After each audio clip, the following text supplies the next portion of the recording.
आज का अपना टॉपिक है महाराणा प्रताप। महाराणा प्रताप के बारे में हम सब जानते हैं और आपने बहुत अच्छे से पढ़ रखा है। चलिए आज हम बात करते हैं महाराणा प्रताप की। सबसे पहले बात कर लें इनके समय की। तो 1572 से लेकर के 1597 ईस्वी तक इन्होंने मेवाड़ के शासन को संचालित किया। सबसे पहले बात करें तो इनका जन्म 9 मई 1540, तो लगभग अकबर से 2 साल बड़े थे ये। अकबर का जन्म 42 में हुआ था, इनका जन्म 40 में। तो 9 मई 1540 को इनका जन्म हुआ। कहाँ पर हुआ? कुंभलगढ़ दुर्ग। तो कुंभलगढ़ दुर्ग उसके बादल महल में इनका क्या हुआ? जन्म हुआ। बात कर लें इनके पिता की, उदय सिंह। पन्ना अध्याय के बारे में आपने अच्छे से पढ़ रखा है। तो वही उदय सिंह इनके पिता थे और इनकी माता थी जयवंता बाई। ये जयवंता बाई पाली नरेश, पाली जो क्षेत्र था उसके राजा थे सोनगरा, अखेराज सोनगरा उसकी क्या थी? पुत्री थी। कौन? जयवंता बाई। महाराणा प्रताप के बचपन का नाम हमें मिलता है कीका। देखो अपने आसपास के क्षेत्र में हम एक शब्द सुनते हैं गीगा। मारवाड़ी क्षेत्र में हम एक शब्द सुनते हैं गीगा। गीगा हम बोलते हैं एक छोटे बच्चे को। वैसे ही मेवाड़ साइड में छोटे बच्चे को क्या बोला जाता है? कीका। तो महाराणा प्रताप को भी बचपन में क्या कहा जाता था? कीका कहा जाता था। तो ये हुआ इनका बचपन का नाम। अब बात करते हैं इनके विवाह की। तो इनका विवाह हुआ अजबदे पंवार के साथ और उसी से इन्हें एक पुत्र प्राप्त हुआ जिसका नाम था अमर सिंह। तो अमर सिंह का जन्म कब हुआ? 1559 ईस्वी में। अब बात करते हैं साहित्यिक नाम कि महाराणा प्रताप का साहित्यिक नाम क्या था। साहित्य में महाराणा प्रताप को किस नाम से जाना जाता है? तो साहित्य में महाराणा प्रताप को पाथल नाम से जाना जाता है और इस पाथल नाम का मतलब होता है सूर्य। चलिए फिर आगे हम बात कर लेते हैं मेवाड़ के महलों की क्रांति। ये मेवाड़ के महलों की क्रांति क्या है? तो देखिए उदय सिंह जो महाराणा प्रताप के पिता थे, उनके 20 रानियां थी और उन 20 रानियों से 17 पुत्र की उन्हें प्राप्ति हुई। 17 इनके पुत्र थे, 20 इनकी रानियां थी। 17 पुत्रों में सबसे बड़ा जो पुत्र था वो महाराणा प्रताप स्वयं थे। अब बात करते हैं धीरबाई। ये उन 20 रानियों में एक रानी थी और धीरबाई का ज़्यादा प्रभाव था किसके ऊपर? उदय सिंह के ऊपर। धीरबाई चाहती थी कि उदय सिंह के बाद में शासक कौन बने? मेरा पुत्र जगमाल क्या बने? शासक बने। तो उन्होंने युवराज के रूप में जगमाल को घोषित करवा दिया। किससे? उदय सिंह से। तो उदय सिंह ने घोषित कर दिया कि अगला शासक कौन बन जाएगा? जगमाल बनेगा। इधर हम बात कर लेते हैं तो जयवंता बाई का पुत्र कौन था? महाराणा प्रताप। जब मृत्यु हुई 28 फरवरी 1572 को किसकी? उदय सिंह की। तो मृत्यु के समय, तो होली के दिन उदय सिंह की मृत्यु हुई थी 28 फरवरी 1572 को। मृत्यु के समय में कुछ सामंतों के साथ मिलकर के जगमाल को उत्तराधिकारी बना दिया, राजगद्दी पर बैठा दिया। जब इसकी जानकारी ग्वालियर के राजा राम सिंह और जालोर के शासक अखेराज सोनगरा को पता चला तो वो आए और आकर के उन्होंने जगमाल को राजगद्दी से हटाया और राजगद्दी पर किसे बैठा दिया? महाराणा प्रताप को। तो इस प्रकार से जब जगमाल को गद्दी से हटा करके महाराणा प्रताप को राजगद्दी पर बैठाया गया तो ये जगमाल नाराज होकर के किसके सानिध्य में चला गया? अकबर के सानिध्य में चला गया और अकबर के पास गया। अकबर ने जगमाल को जहाजपुर की क्या दे दी? जागीर दे दी। अब हम बात करते हैं राज्याभिषेक की, कि जगमाल को हटा करके महाराणा प्रताप राजगद्दी प्राप्त कर लेते हैं। जो ज्येष्ठ पुत्र भी होते हैं उनका भी और उन्हीं का अधिकार माना जाता है। तो राज्याभिषेक की बात करें, 28 फरवरी 1572 को इसी समय मृत्यु हुई थी किसकी? उदय सिंह की। होली का दिन था, तो उसी दिन गोगुंदा में दाह संस्कार किसका किया गया था? उदय सिंह का दाह संस्कार किया गया था। तो वहीं गोगुंदा में महादेव बावड़ी पर राज्याभिषेक किसका किया गया? महाराणा प्रताप का। अब हम बात कर लेते हैं महाराणा प्रताप और अकबर की। देखो, मेवाड़ को छोड़कर लगभग सभी राजपूतों ने अधीनता स्वीकार कर ली थी किसकी? अकबर की। जैसे ही राजगद्दी प्राप्त करते हैं कौन? महाराणा प्रताप।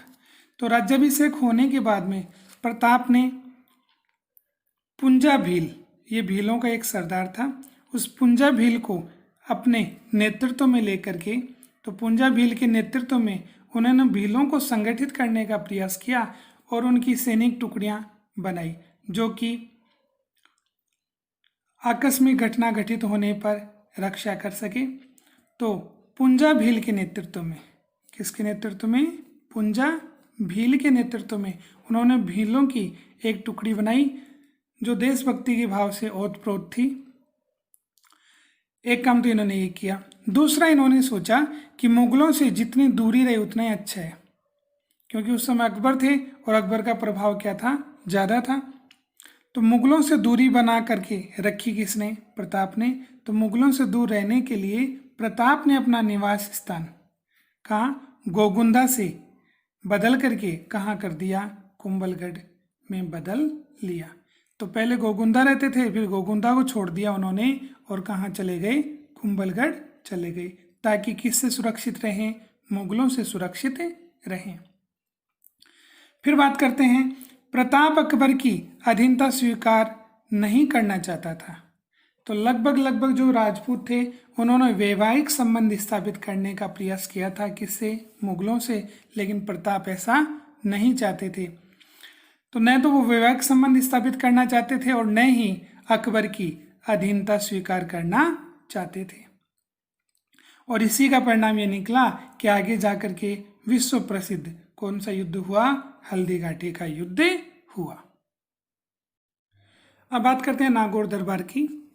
तो 1570 ईस्वी में अकबर ने राजस्थान के नागौर में अपना दरबार लगाया। अकबर समय उपस्थित हुए, जिसमें मेवाड़ को छोड़ करके, तो मेवाड़ में कौन थे उस समय? महाराणा प्रताप। तो मेवाड़ को छोड़ करके बाकी जो सभी राजपूत थे उन्होंने किसकी अधीनता स्वीकार कर ली थी? अकबर की अधीनता स्वीकार कर ली थी। लेकिन महाराणा प्रताप नहीं चाहते थे कि वो अकबर की अधीनता स्वीकार करें। अब अकबर ने सोचा कि किस प्रकार से महाराणा प्रताप से अपनी अधीनता स्वीकार करवाई जाए। तो इसके लिए देखो, उन्होंने 4 शिष्टमंडल भेजे। कितने शिष्टमंडल भेजे? 4। तो अकबर के माध्यम से प्रताप के पास भेजे गए 4 शिष्टमंडल, जिनमें पहला भेजा गया नवंबर 1572 में। और किसके नेतृत्व में वो शिष्टमंडल भेजा गया?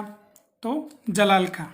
तो सबसे पहले नवंबर 1572 में जलाल खां आए और उन्होंने महाराणा प्रताप को समझाने का प्रयास किया, लेकिन महाराणा प्रताप ने जलाल खां की बात को स्वीकार नहीं किया।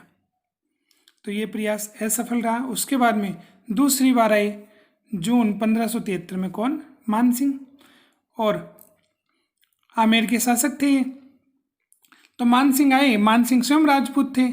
जब महाराणा प्रताप के पास ही आए तो महाराणा प्रताप ने इनका स्वागत किया, लेकिन भोजन की इनकी व्यवस्था की और अब मानसिंह के साथ स्वयं भोजन न करके अपने पुत्र अमर सिंह को बैठा दिया। ये बात मानसिंह को पसंद नहीं आई और उसने अपने सम्मान न करने के कारण वहाँ से बिना भोजन किए ही वहाँ से निकल गए और कहा कि इसका बदला मैं युद्ध में लूँगा। और आगे जाकर के हल्दी घाटी का युद्ध हुआ। तो मान सिंह आए और यहाँ पर भी बात नहीं बनी। तीसरे नंबर पर भेजा गया अक्टूबर 1573 में। किसे भेजा गया? भगवान दास को। लेकिन भगवान दास की बात भी किसने नहीं मानी? महाराणा प्रताप ने नहीं मानी। और चौथा जो अंतिम शिष्टमंडल था वो दिसंबर 1573 में किसे भेजा गया? टोडरमल को भेजा गया। लेकिन चारों के चारों शिष्टमंडल अपने उद्देश्य में सफल रहे और महाराणा प्रताप ने अकबर की अधीनता स्वीकार नहीं की। अब इसको अच्छे ढंग से याद करने के लिए कि कौन सा पहले आया था, सेकंड नंबर पर कौन आया था, थर्ड नंबर पर कौन आया था, फोर्थ नंबर पर कौन आया था, इनको याद करने के लिए एक छोटा सा सूत्र है जमा भट्टू, कि जमाना है किसको? भट्टू यानी भाटू। मारवाड़ी में बोला भाटू। तो वैसे जमा भट्टू, तो भट्टो को जमाना है। तो ये चार नाम हो गए, जैसे जलाल खां, माँ से मान सिंह, भय से भगवान दास और टो से टोडरमल। तो इस प्रकार से ये छोटा सा सूत्र याद करने पर ये चार जो शिष्टमंडल उनका क्रम में अपने को याद हो जाएगा, जमा भट्टो। तो चार जो शिष्टमंडल भेजे गए वो असफल रहे, अकबर का उद्देश्य सफल नहीं हो पाया। अब अकबर का उद्देश्य हो गया कि प्रताप को क्या बना लिया जाए? बंदी। क्यों? क्योंकि प्रताप अधीनता स्वीकार ही नहीं कर रहे हैं, तो क्यों नहीं इसको बंदी बनाया जाए। और उसके लिए जरूरी है कि क्या करना पड़ेगा? युद्ध करना पड़ेगा। तो मुख्य उद्देश्य अकबर का यही था कि या तो प्रताप को बंदी बनाया जाए या फिर प्रताप को मार दिया जाए। तो ये मुख्य उद्देश्य किसका था? अकबर का था। अब प्रताप को बंदी बनाने की जो योजना बनाई गई वो अजमेर में बनाई गई, अजमेर के दुर्ग में बनाई गई। अंग्रेजों के समय में अजमेर में हथियार रखे जाते थे, इसलिए इसको मैगजीन दुर्ग भी कहा जाता है। तो प्रताप को बंदी बनाने की जो योजना अकबर के माध्यम से बनाई गई वो कौन से दुर्ग में बनाई गई? मैगजीन दुर्ग में, जो कहाँ पर स्थित है? अजमेर में। और यहीं पर मान सिंह को सेनापति बना करके हल्दीघाटी युद्ध के लिए भेजा गया। अब बात करते हैं इतिहास में एक प्रसिद्ध युद्ध हुआ जो हल्दीघाटी युद्ध के नाम से जाना जाता है। चलो बात करते हैं। तो हल्दीघाटी युद्ध, सबसे पहले समय की बात करें, 18 जून 1576 ईस्वी में हल्दीघाटी नामक स्थान पर युद्ध हुआ, इसलिए उसको हल्दीघाटी युद्ध कहा जाता है। ये हल्दीघाटी है कहाँ पर? तो गोगुंदा और खमनोर की जो पहाड़ियाँ हैं उन पहाड़ियों के बीच में एक स्थान है हल्दीघाटी, और वहीं पर ये युद्ध लड़ा गया। कब लड़ा गया? 18 जून 1576 में लड़ा गया। अब बात कर लेते हैं इस युद्ध में सेना का क्या अनुपात रहा? तो 4:1। कहने का मतलब कि अकबर की सेना 4 गुना थी और महाराणा प्रताप की सेना उसका चौथा हिस्सा थी। ठीक है, तो 9-10 हज़ार के आसपास तो महाराणा प्रताप की सेना बताते हैं और लगभग 40,000 के आसपास सेना किसके बताते हैं? मुगल सेना बताते हैं। तो उनके मध्य में सेना का अनुपात कितना रहा? 4:1। अब इस युद्ध में मुगल सेना का सेनापति कौन था? मान सिंह। और मान सिंह का सहयोगी कौन था? आसफ खां। तो मुगल सेना का नेतृत्व मान सिंह और आसफ खां के माध्यम से किया जा रहा था। मान सिंह इसके सेनापति थे। इधर हम बात करें कि मेवाड़ या राजपूतों का नेतृत्व किसके माध्यम से किया जा रहा था? तो हकीम खां सूर या सूरी या हाकिम खां सूर। तो हकीम खां या हाकिम खां सूर ये मुसलमान था और ये नेतृत्व कर रहा था हरावल दस्ते का। हरावल बोलते हैं अग्रभाग, सेना का जो आगे का जो हिस्सा होता है उसको क्या बोलते हैं? हरावल। तो उसका नेतृत्व हकीम खां सूर के माध्यम से किया जा रहा था। तो ये तो सेनापति किसका हो गया? ये सेनापति हो गया महाराणा प्रताप का, और उधर कौन हो गया? मान सिंह। इसके अलावा स्वयं प्रताप भी थे। राम सिंह जो ग्वालियर के शासक थे वो भी इस युद्ध में थे। अब इस युद्ध की बात करें कि जब युद्ध शुरू हुआ, कब? 18 जून 1576 में। तो राजपूतों का प्रहार मुगलों पर इतना अधिक रहा कि मुगल पहले जो प्रयास में असफल रहे, पूरे मुगलों में हलचल भगदड़ मच गई और वो इधर उधर भागने लगे। तो पहला प्रयास राजपूतों का सफल माना जाता है और मुगल सेना वहाँ पर इधर उधर भागने लगी। जब ऐसा हुआ तो एक व्यक्ति का नाम आता है और उस व्यक्ति का नाम है मियतर खां। तो मियतर खां जो था उसने युद्ध में अकबर के आने की झूठी सूचना फैला दी। जब मुगल सेना इधर उधर भाग रही थी तो मियतर खां ने सोचा कि इससे वापस कंट्रोल करने के लिए कुछ ना कुछ किया जाए। तो उन्होंने झूठ ही कहा कि अकबर स्वयं सेना लेकर के युद्ध लड़ने के लिए मैदान में आ रहे हैं। जब ऐसा मुगलों ने सुना तो उनमें वापस से जोश आया और वापस से वो युद्ध करना उन्होंने शुरू किया। तो इस प्रकार से प्रथम प्रयास में सफल कौन रहे? राजपूत सफल रहे। अब पहले प्रयास में राजपूत सफल रहे, उसके बाद में हम बात करें, अब इस युद्ध की हम बात करें तो देखो इस युद्ध में मुगल इतिहासकार आए थे बदायूनी। जब पहला प्रयास राजपूतों का भारी पड़ा किस पर? मुगलों पर। तो बदायूनी जिन्होंने आंखों देखा हाल इस युद्ध का लिखा, वो बदायूनी स्वयं अपने प्राणों की रक्षा के लिए इस युद्ध से भाग निकले। तो पहले मोर्चे में सफल होने के बाद में अगला जो मोर्चा लड़ा गया वो बनास नदी के किनारे लड़ा गया, जिसे रक्तताल भी कहते हैं। अब इधर हम बात करें महाराणा प्रताप की, तो महाराणा प्रताप का उद्देश्य इस युद्ध में ये था कि किसी भी तरह से मान सिंह की हत्या कर दी जाए और युद्ध को जीत लिया जाए, क्योंकि सेना के हिसाब से तो इस युद्ध को जीत पाना पॉसिबल नहीं था। दूसरा, महाराणा प्रताप ने हल्दीघाटी वाले क्षेत्र में युद्ध क्यों लड़ा? क्योंकि हल्दीघाटी वाला जो क्षेत्र था वो पहाड़ीला क्षेत्र था और संकड़ा इलाका था, जिसके कारण क्या था कि एक साथ दोनों सेनाएं आमने सामने नहीं लड़ सकती हैं। कुछ सैनिक आमने सामने लड़ सकते थे, जिसके कारण लंबे समय तक युद्ध लड़ा जा सकता था। अन्यथा मुगलों का सामना करना महाराणा प्रताप की सेना कमजोर सिद्ध होती। तो इसलिए महाराणा प्रताप ने हल्दीघाटी वाले स्थान को ही चुना।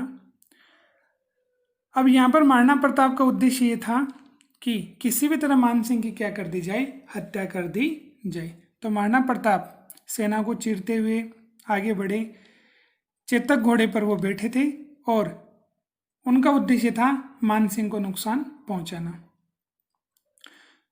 तो महाराणा प्रताप के कहने पर चेतक ने अपने दोनों आगे वाले जो पैर थे वो मान सिंह का जो हाथी था जिसका नाम था मर्दाना, तो मान सिंह मर्दाना हाथी पर बैठा हुआ था और चेतक ने अपने दोनों आगे वाले जो पैर थे वो मर्दाना हाथी के दांत के पास रख दिए और महाराणा प्रताप ने अपना भाला उठा करके मान सिंह पर वार किया। अब इसमें क्या हुआ, हाथी को चलाने वाला जो महावत होता है, जो आगे आगे बैठता है, उस महावत को चीरता हुआ वो भाला पीछे मान सिंह होदे में बैठा था, बैठने का जो स्थान होता है उस होदे में बैठा हुआ था और वो उसमें छुप जाता है, जिसके कारण वो भाला बगल से निकल जाता है। महाराणा प्रताप ने सोचा कि मान सिंह की क्या हो गई? मौत हो गई, लेकिन मान सिंह बच निकला। इधर चेतक ने अपने दोनों पैर जब हाथी के सूंड के पास रख लिए थे तो युद्ध के समय में हाथी के मुंह में एक खंजर दे दिया जाता था, जिसे वो चलते समय ऐसे ऐसे हिला करके चलता था। तो रास्ते में आने वाले जो भी सैनिक थे या आने वाले जो भी अवरोध थे उसे वो क्या पहुंचा दे? नुकसान पहुंचा दे। तो चेतक ने अपने आगे वाले पैर तो सूंड के पास रख दिए थे और पीछे वाले जो पैर थे तो मर्दाना हाथी के मुंह में जो जहरीला खंजर था उससे क्या हुआ कि चेतक का जो एक पैर था वो कट गया और चेतक बुरी तरह से क्या हो गया? घायल हो गया। अब उसके बाद में चलने की स्थिति नहीं थी, फिर भी चेतक महाराणा प्रताप को लेकर के कुछ दूर चलता है और आगे जा कर के बलीचा नामक गांव में, कौन से गांव में? बलीचा नामक गांव में चेतक की क्या हो गई? मृत्यु हो गई। इधर जब चेतक के जाने से पहले ही जब घायल अवस्था में आ जाता है चेतक, तो एक व्यक्ति का नाम आता है झाला बीदा। झाला बीदा ने देखा कि महाराणा प्रताप चारों तरफ से घेरने वाले हैं, तो वो तुरंत महाराणा प्रताप के पास आते हैं। छोटी सादड़ी नामक स्थान के ये थे झाला बीदा, और ये महाराणा प्रताप के पास आकर के महाराणा प्रताप को बोलते हैं कि आपका जीवित रहना हमारे लिए सबके लिए ज़रूरी है, इसलिए आप अपना राज मुकुट जो है वो मुझे दे दें। और उनके कहने पर महाराणा प्रताप ने अपना राज मुकुट किसे दे दिया? झाला बीदा को। और झाला बीदा राज मुकुट पहन करके मुगलों की सेना से लड़ने लग गए और फिर वीर गति को क्या हुए? प्राप्त हुए।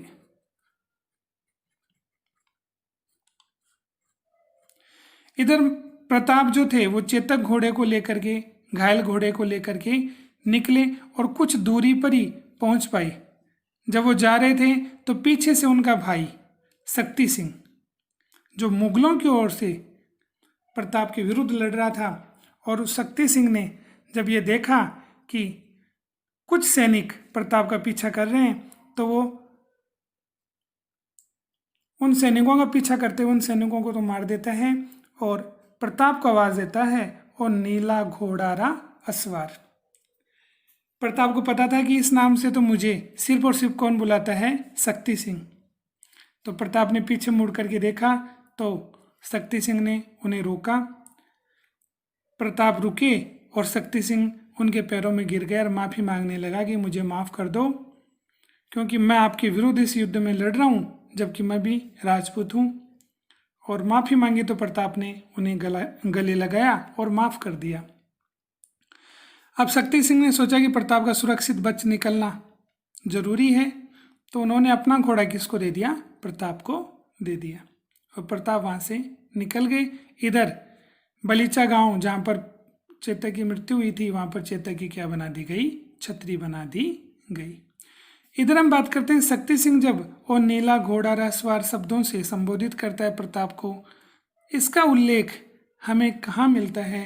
तो इसका उल्लेख हमें मिलता है अमर काव्य वंशावली और राज प्रशस्ति, जो किसने लिखी? रणछोड़ भट्ट ने लिखी। इस युद्ध में आगे हम बात करें कि हाथियों का भी एक युद्ध ये हुआ। इधर 2 हाथी माने जाते हैं प्रताप की सेना में और 2 हाथी माने जाते हैं मुगलों की सेना में। प्रताप की सेना में जो हाथी थे उनका नाम लूना एवं राम प्रसाद या पूर्णा एवं राम प्रसाद। तो लूना एवं राम प्रसाद 2 हाथी थे। इधर गजमुक्ता एवं गजराज ये 2 हाथी थे। अब प्रताप ने अपने हाथियों को आदेश दिया तो हाथी आगे बढ़ने लगे। इधर क्या हुआ? मुगलों के माध्यम से गोलियां चलाई गई और एक गोली इस लूना हाथी के महावत को लगी, जिससे ये तो युद्ध में आगे बढ़ा नहीं। इधर राम प्रसाद जो हाथी था, जिसकी चाहत अकबर को थी, अकबर इसे प्राप्त करना चाहता था, तो राम प्रसाद हाथी का जो महावत था उसके भी गोली लगने से उसकी भी क्या हो गई? मौत हो गई। फिर मुगलों की किसी महावत ने राम प्रसाद हाथी को अपने नियंत्रण में ले लिया और अकबर ने उस राम प्रसाद हाथी का नाम क्या कर दिया? पीर प्रसाद। तो किस हाथी का नाम अकबर ने राम प्रसाद से पीर प्रसाद किया? तो राम प्रसाद हाथी था जिसका नाम पीर प्रसाद किया गया। किसके माध्यम से किया गया? अकबर के माध्यम से किया गया। तो इस प्रकार से हाथी युद्ध होना चाहिए था, लेकिन इन दोनों महावतों के गोली लगने से, इनकी मौत होने से ये हाथी युद्ध नहीं हो सका। हल्दीघाटी युद्ध समाप्त हुआ। अब उसके परिणाम की हम बात करते हैं कि आखिर युद्ध का क्या परिणाम निकला। तो इस युद्ध के बारे में कहा जाता है कि इसका कोई निर्णय नहीं निकला, अनिर्णित युद्ध रहा। ऐसा क्यों? क्योंकि अकबर का उद्देश्य क्या था? अकबर का उद्देश्य था कि प्रताप को क्या बना लिया जाए? बंदी बना लिया जाए, या फिर प्रताप की हत्या कर दी जाए, प्रताप को मार दिया जाए। ये दोनों ही काम इस युद्ध में नहीं हो पाए। न तो प्रताप पकड़ में आए और न उन्हें मार दिया गया। तो इसलिए अकबर का उद्देश्य पूरा नहीं हुआ। अगर बात करें मान सिंह की, तो युद्ध समाप्त होने के बाद में मेवाड़ की सेना का एक तो उन्होंने पीछा नहीं किया, किसने? मान सिंह की सेना ने। तो जब मेवाड़ की सेना वापस जा रही थी तो मान सिंह ने अपनी सेना को आदेश नहीं दिया और वो मेवाड़ की सेना का पीछा उन्होंने नहीं किया। दूसरा, जब वो वहाँ पर रहे तो मेवाड़ में भयग्रस्त रहे, तो उन्हें डर लगा, किससे? राजपूतों की सेना से या मेवाड़ की सेना से। किसे? मुगलों को। तो मुगल सेना भयग्रस्त रही, किससे? मेवाड़ की सेना से। जब मान सिंह अकबर के पास पहुंचे तो अकबर इससे खुश नहीं हुए और उन्होंने मान सिंह और आसफ खां दोनों की क्या कर दी? ड्योढ़ी बंद कर दी। ड्योढ़ी बंद करना होता है कि आप दरबार में नहीं आओगे। तो एक प्रकार से जो सम्मान था वो सम्मान में कमी आई, किसके? मान सिंह के और आसफ खां के। तो एक तरह से देखा जाए तो अकबर खुश नहीं हुआ इस प्रकार से। न तो अकबर युद्ध को जीत पाया, क्योंकि महाराणा प्रताप ने तो बंदी बनाए जा सके और न उन्हें मारा जा सका।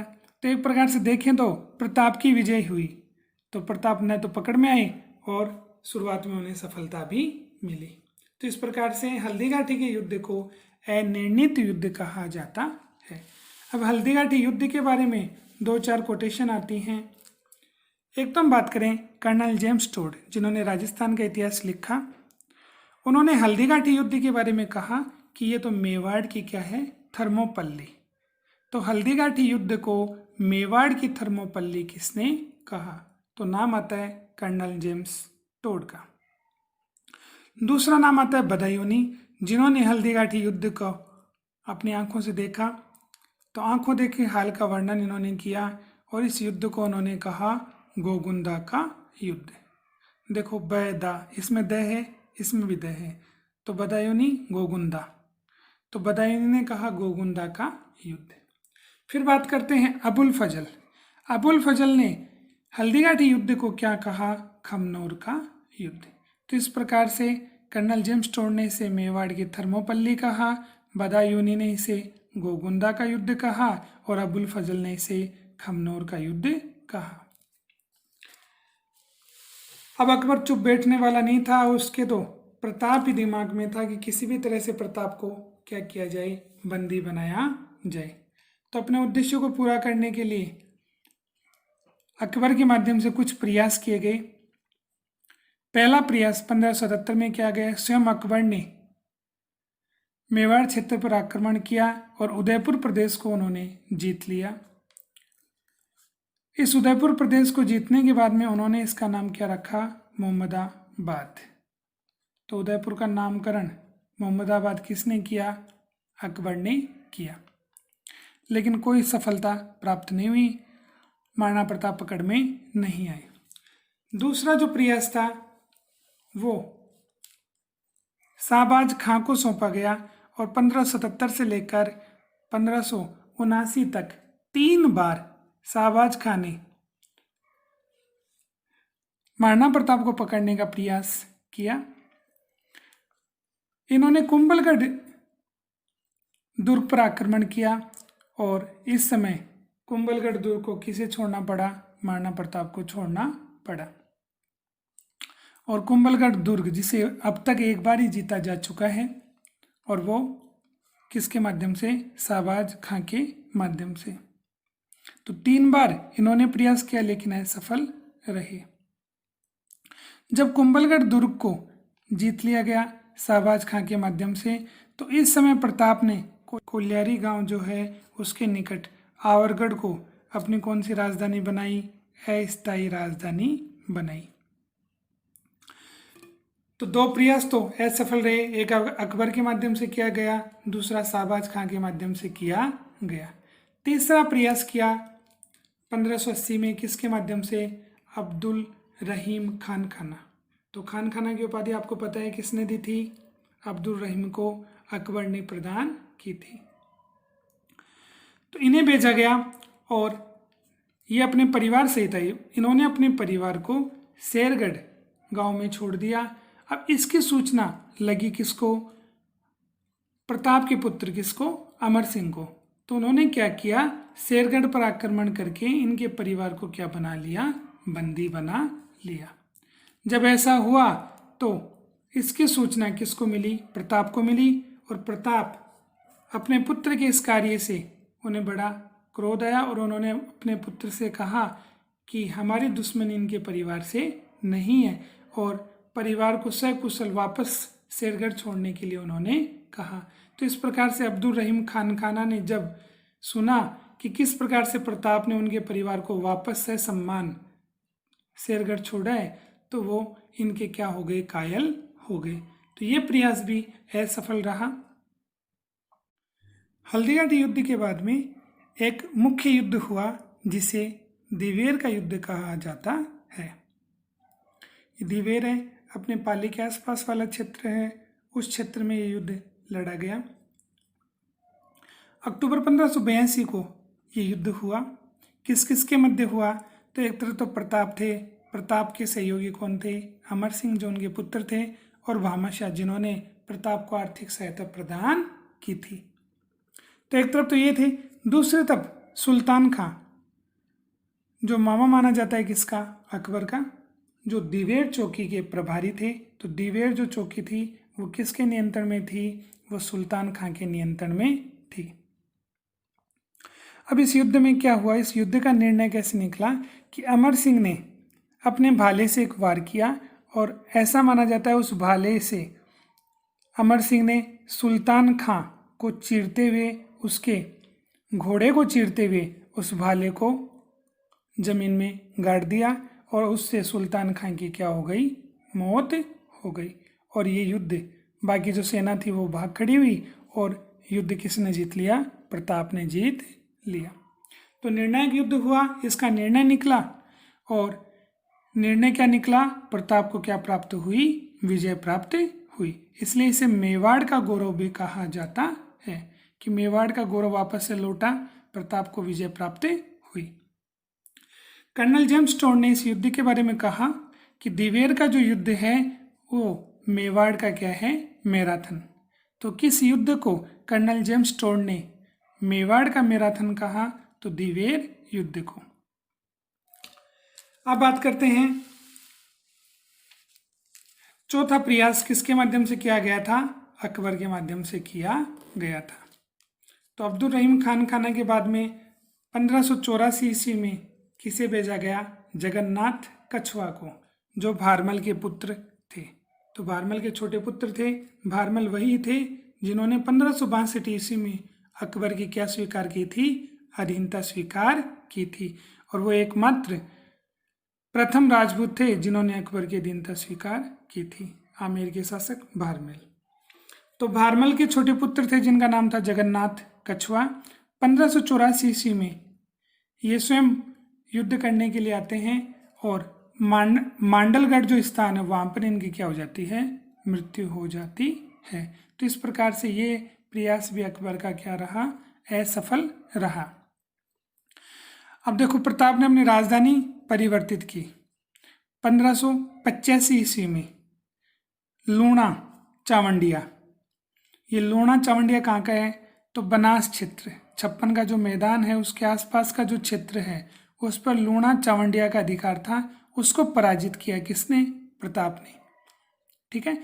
और उस चावंड पर अपना अधिकार करके उसे अपनी कौन सी राजधानी बनाई? आपातकालीन राजधानी बनाई। तो आवरगढ़ को अस्थायी राजधानी बनाई गई थी। दूसरा आपातकालीन राजधानी। आपातकालीन राजधानी प्रताप ने किसे बनाया? चावंड को। कब बनाया? 1585 ईस्वी में। और अगले 28 वर्षों तक चावंड ही किसकी राजधानी रही? मेवाड़ की राजधानी रही। अब बात करते हैं, देखो, चावंड क्षेत्र में एक शैली का विकास हुआ जिसे चावंड शैली कहा जाता है। और इस चावंड शैली का सर्वाधिक जो विकास हुआ किसके समय माना जाता है? अमर सिंह, जो किसके पुत्र थे?